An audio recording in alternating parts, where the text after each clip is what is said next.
how important it is to apply sunscreen every single day, we're left to the difficulty of deciding what sunscreen is suitable for my skin type. Hi guys, welcome once more to my channel. I am Tube Vanel, and today I'll be giving you practical things you need to consider in order to choose a sunscreen that best suits your skin type.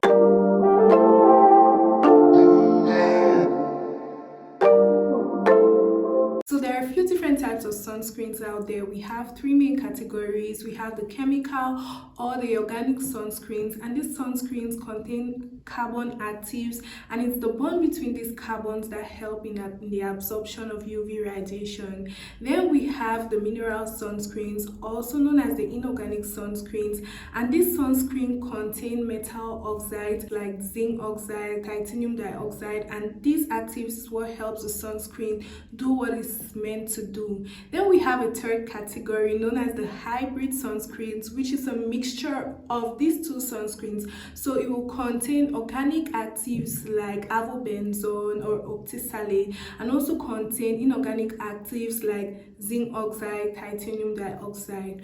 Whatever sunscreen you choose from this category, all of them are effective in protecting against UV radiations. However, our skins react differently to these sunscreens. So when looking to get a sunscreen for yourself, it's important that you factor in your Fitzpatrick Prototype. The Fitzpatrick Prototype is a way of classifying individuals based on their skin reactions to sunlight. Classified into 6 categories. I have the first category of people, and these people always burn and never tan. Then we have the second category. These people usually burn but rarely tan. Then we have the third category of people, and they may experience a mild burn and they gradually tan. Then we have a fourth category of people. They may experience, or they rarely burn, but they tan quite easily. Then we have the fifth category of people. These individuals are usually pigmented. They rarely ever burn but tan very easily.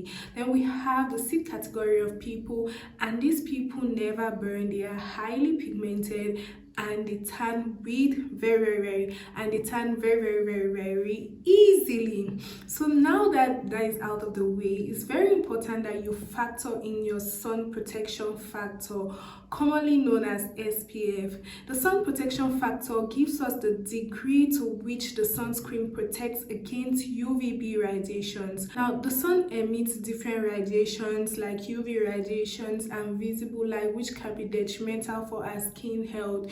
UV radiations are of 3 types: UVA, UVB, and UVC. However, UVC is absorbed by the ozone layer, so it's primarily UVA and UVB that is responsible for penetrating into our skins and causing damage. UVB radiations penetrate to the epidermis of our skin, they damage it, and will be responsible for sunburn and skin cancer. Individuals with prototype 5 and 6 produce more of the pigment melanin, and this melanin is effective in protecting against these radiations.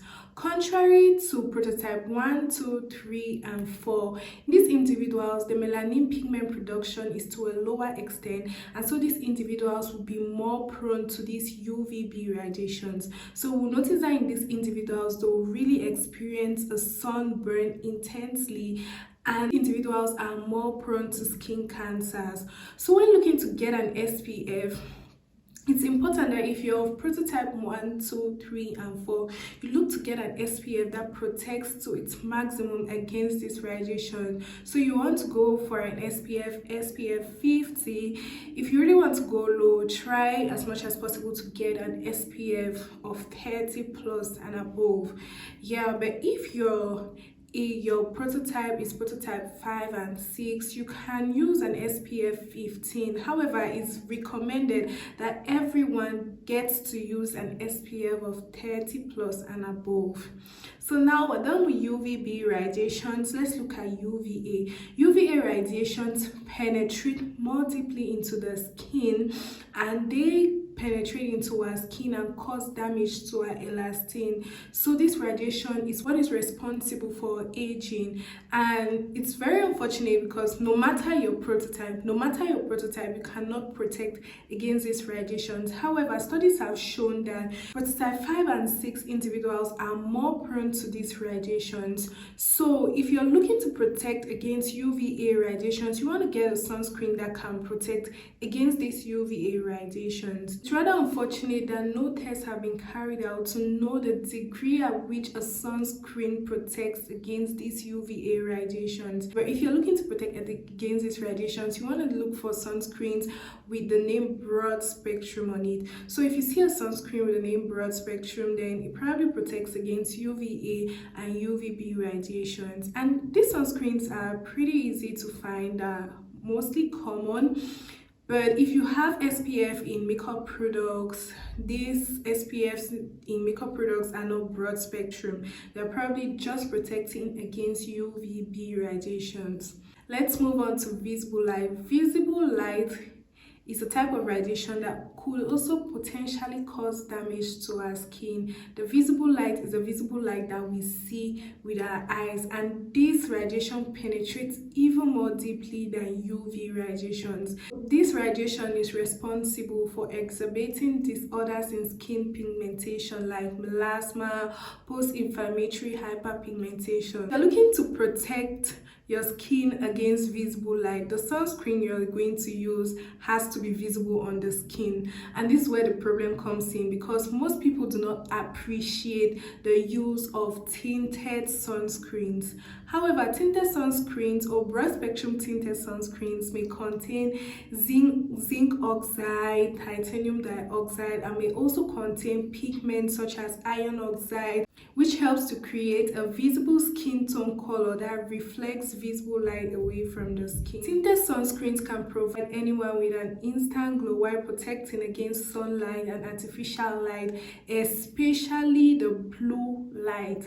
This blue light found on our appliances and so on. Evidence suggests that these sunscreens will particularly be important in individuals prone to melasma and hyperpigmentation. This is due to their effectiveness in protecting against visible light, which is responsible for these conditions. So if you're prone to melasma and hyperpigmentation, then you want to look for a sunscreen that contains iron oxides in it, because this is the active that will be necessary in reflecting away visible light from us. A long talk on SPF. Another thing we really want to factor in is the form. So do you want to use it as a spray, a lotion, a cream, a stick, or even a powder? Sunscreen sprays are relatively easy to apply than other sunscreens, and they are less greasy. However, these sprays do not provide maximum protection against sunlight, just because when you're spraying it, some will be getting into the air and you're not sure that you are getting that maximum protection that you need. And these sunscreens, even if you have it as a spray, you still need to rub it in order to ensure a homogeneous spreadability on the body, if that makes sense.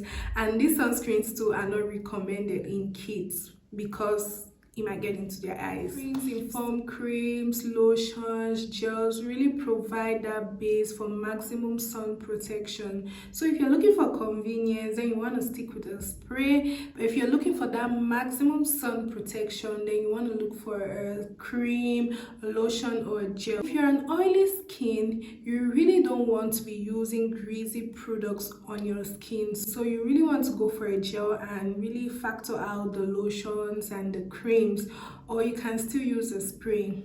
Meanwhile, if you're dry skin, then you want to look for sunscreens that contain glycerin, hyaluronic acid, aloe vera, as they will help in the hydration of your skin. Organic sunscreens usually burn and sting, so if you have a sensitive skin, then you really want to stick with the mineral sunscreens, or you can still go with a hybrid sunscreen. Stick sunscreens are good sunscreens for our under eyes, but you really have to be applying it over and over again.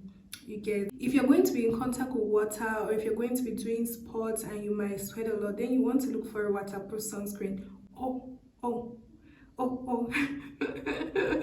There's no such thing as a waterproof sunscreen. You want to look for a water resistant sunscreen, as these sunscreens really help or prolong the activity of sunscreens under conditions like under humid conditions or water conditions. So if you be swimming, look for a water resistant sunscreen and try to apply it after you get out from the pool or wherever it is. Avoid sunscreens that contain oxybenzone and oxyconate, as they may cause skin irritations and may even cause reproductive toxicity. So I've discussed about things to consider when looking for a skin for your skin type, but I'd like you to leave here with something. No sunscreens provide 100% protection against UV light, so it's important that you carry out a secondary protection. So if you're sure to be out the whole day and it might be a sunny day, you really want to go with a hat, an umbrella. Try to put on clothes that covering. So these kind of dresses, no, try to put on clothes that covering. And even dark clothes in the summer, is as dark clothes absorb a lot of light, so it's like you'll be having the impression that all the sun is on your body. So really try to put on clothes with brighter colors, clothes that are covered up. Try to work with an umbrella. It's really important that you work with an umbrella, because no matter the quantity of sunscreen that you apply, the sunscreen cannot provide maximum protection against UV radiations or even visible light. So if you're living here with this, ensure you carry a secondary protection. Ensure it's always in your bag. These tips will be relative to areas that you live in. You might live in an area that is cold, then you can use an SPF 15 just to protect against UV radiation. But if you're living in an area that is really very hot, then you want to use a higher SPF sunscreen to ensure that maximum coverage from sunlight. Guys, thank you for watching this video. I hope you enjoyed watching it. If you did, leave a thumbs up, leave a comment down in the comment section below. Let me know your thoughts. Subscribe, all that fun stuff, and turn on your post notifications to be notified anytime I post up new videos. And guys, I remain Vanille, and I'll see you all in my next video. Bye.